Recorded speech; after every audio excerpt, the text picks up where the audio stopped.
Friend, welcome to my law class, जिसमें मैं आपको भारतीय साक्ष्य अधिनियम 2023 की धारा 12 मन की शरीर की दशा या शारीरिक संवेदना अस्तित्व दर्शित करने वाले तथ्य बताने जा रही हूँ। जैसे कि fact showing existence of state of mind of body और बॉडली फीलिंग।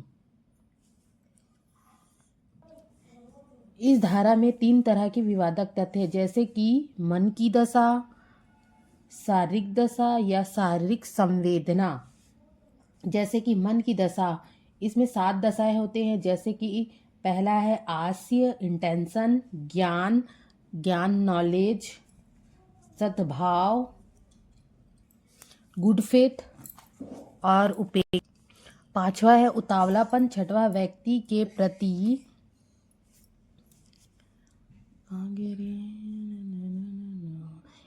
के प्रति वैमनस्य, जिसको वैमनस्य को बोलते हैं मानहानि लेख प्रकाशन करना। 7वां है सदिच्छा दर्शित करने वाला, जिसको इट्स विल कहा जाता है। जैसे कि इसमें एक्सप्लेन्स टू स्पष्टीकरण 1 ये बताता है। जैसे कि इसका एग्जाम्पल मैं आपको बता रही हूँ। जैसे कि ए के द्वारा बी को मारा गया, हत्या की गई, यह एक तथ्य, यह एक फैक्ट हो गया। यानी एक फैक्ट पेश किया गया कि ए ने बी पर पहले भी हमला किया था। ये जो फैक्ट आ रहा है उसके मन की दशा को बताता है। उसके मन में इंटेंशन क्या था, उसको मारने का था। इसने पहले भी क्या किया था, इस बार हमला किया था बी पर। इस बार बी की मृत्यु हो गई। जब बी की मृत्यु हो जाती है, फैक्ट ये आता है कि पहले भी कोशिश की गई थी। ये विशिष्ट विषय को शो कर रहा है। जैसे कि धारा 12 का स्पष्टीकरण 1 में बताया गया है कि विशिष्ट विषय के बारे में जो बताया गया है वो साधारण नहीं होना चाहिए। जो मन की दशा बताया गया साधारण नहीं होना चाहिए। फैक्ट ये है पहले कई बार हमला किया गया था। ये फैक्ट क्या आ रहा है कि ये मन की दशा को बता रहा है, ये रिलेवेंट हो जाएगा। साधारण बात करें तो साधारण मन की दशा क्या हो जाएगी कि ए जो है बी पर हमला किया, मृत्यु कारित कर दी। लेकिन ये फैक्ट आता है ए ने कई बार किसी और पर हमला किया, बी के अलावा कई लोगों पर इसने हमला किया था।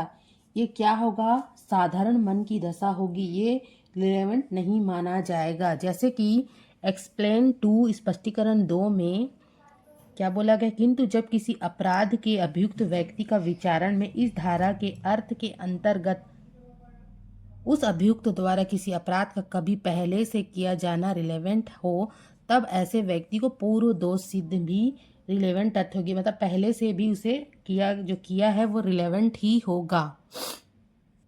जैसे कि अभियुक्त कोई ऑफेंस कर रहा और वो कभी पहले किया था, कोई अपराध या ऑफेंस किया हो, वो रिलेवेंट हो जाता है।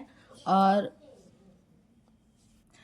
जैसे कि इलिस्ट्रेशन इसमें ये बताया गया है ए में, ए चुराया हुआ माल यह जानते हुए कि वह चुराया हुआ है प्राप्त करने का अभियुक्त है। यह साबित कर दिया जाता है कि कब्जे में कोई विशिष्ट चुराई हुई चीज थी। यह फैक्ट है कि उसी टाइम उसके पजेशन में अन्य चुराई हुई चीज थी। यह दर्शित करने की प्रवृत्ति रखने वाले होने के नाते रिलेवेंट है कि जो उसके पजेशन में थी उनमें से हर एक और सब के बारे में वह जानता था कि वह चुराई गई है। Thank you.